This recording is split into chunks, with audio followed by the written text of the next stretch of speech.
இப்போ நம்ம கற்பூரவள்ளி சட்னி எப்படி செய்கிறதுன்னு பார்க்கலாம். இதை ஓமவல்லி சட்னி அப்படின்னு சொல்லலாம். இது இட்லி தோசையோட வச்சு சாப்பிட்றதுக்கு ரொம்ப நல்லாயிருக்கும். இது செய்கிறதுக்கு ஃபஸ்ட் நம்ம ஒரு கடாய் எடுத்துக்கலாம். எடுத்துகிட்டு அதில் தேவையான அளவு எண்ணெய் சேர்த்துக்கிடலாம். எண்ணெய் சூடாகட்டும். நெக்ஸ்ட் இதில் சின்ன சின்ன துண்டாக நறுக்கி வச்சுருக்கிற இஞ்சி சேர்த்துடலாம்.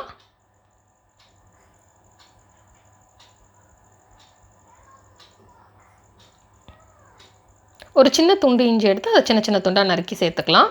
நெக்ஸ்ட்டு 10 பல் பூண்டு எடுத்து அதையும் சின்ன சின்ன துண்டாக நறுக்கி சேர்த்து ஃப்ரை பண்ணிடலாம்.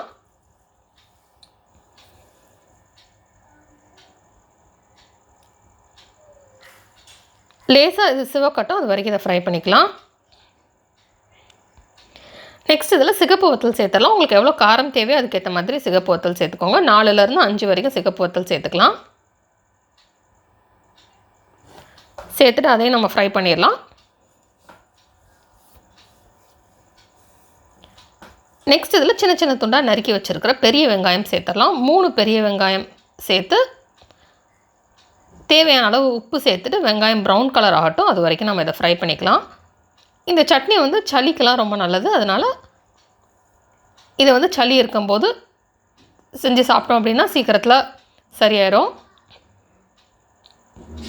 உப்பு சேர்த்துட்டோன்னா வெங்காயம் வந்து குயிக்காக ஃப்ரை ஆயிரும்.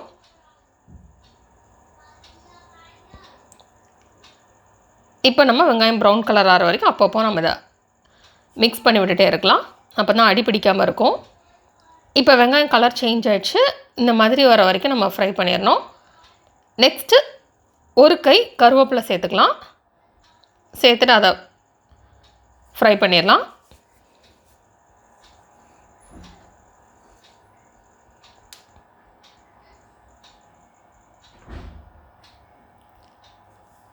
இப்போ இந்த கருவேப்பிலை ஃப்ரை ஆனதுக்கப்புறம் இதில் நம்ம அந்த ஓமவல்லி இலைகளை சேர்த்துடலாம்.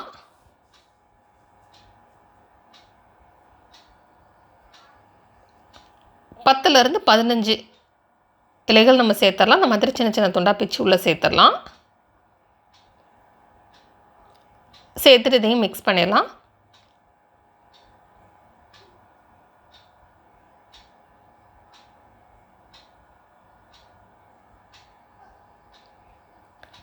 இப்போ நம்ம ஸ்டவ் ஆஃப் பண்ணிவிட்டு ஒரு கை மல்லி இலை சேர்த்துடலாம். சின்ன சின்ன துண்டாக நறுக்கி வச்சுருக்கிற மல்லி இலை சேர்த்து மிக்ஸ் பண்ணிடலாம்.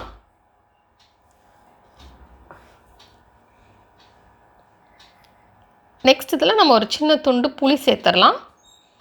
சேர்த்துட்டு இதை ஆற விட்டுடலாம். நெக்ஸ்ட்டு நம்ம அரை கப் துருவி வச்சுருக்கிற தேங்காய் எடுத்துக்கலாம். எடுத்துகிட்டு அது கூட நம்ம ஆற வச்சுருந்ததை சேர்த்துட்டு தண்ணி விட்டு நம்ம இதை நல்லா ஒரு பேஸ்ட்டாக அரைச்சிக்கலாம்.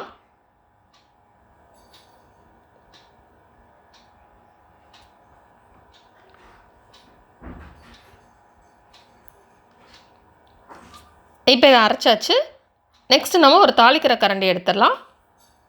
எடுத்துகிட்டு இதில் தேவையான அளவு எண்ணெய் சேர்த்துடலாம். இப்போ எண்ணெய் சூடாகட்டும். நெக்ஸ்ட் இதில் 1/4 டீஸ்பூன் கடுகு சேர்த்துடலாம். கடுகு பொரிஞ்சதுக்கப்புறம் இதில் 1/4 டீஸ்பூன் உளுந்து சேர்த்துடலாம். உளுந்து பொரிஞ்சதுக்கப்புறம் இதில் 2 சிகப்பு வத்தல் சேர்த்துடலாம். சேர்த்துட்டு அதை நம்ம ஃப்ரை பண்ணிடலாம்.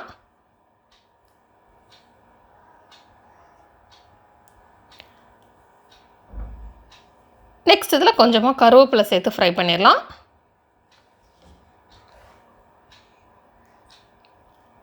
நெக்ஸ்ட் இதை நம்ம சட்னி கூட சேர்த்து மிக்ஸ் பண்ணிடலாம். இப்போ நமக்கு சுவையான ஓமவல்லி சட்னி ரெடி ஆயிடுச்சு. இது இட்லி தோசையோடலாம் வச்சு சாப்பிட்றதுக்கு ரொம்ப நல்லாயிருக்கும். இந்த ரெசிபி நீங்கள் வீட்டில் ட்ரை பண்ணி பாருங்கள். இந்த ரெசிபி உங்களுக்கு பிடிச்சிருந்தா லைக் பட்டன் கிளிக் பண்ணுங்கள். உங்கள் ஃப்ரெண்ட்ஸோட இந்த ரெசிபியை ஷேர் பண்ணுங்கள். மறக்காம இந்த சேனலுக்கு சப்ஸ்கிரைப் பண்ணிவிட்டு பக்கத்தில் இருக்கிற பெல் ஐக்கானை ப்ரெஸ் பண்ணிக்கோங்க. அப்போ தான் இனிமேல் போடுற வீடியோஸ் எல்லாமே உங்களுக்கு உடனுக்குடன் கிடைக்காது. மிஸ் பண்ணாமல் இன்ஸ்டண்ட்டாக பார்க்க முடியும்.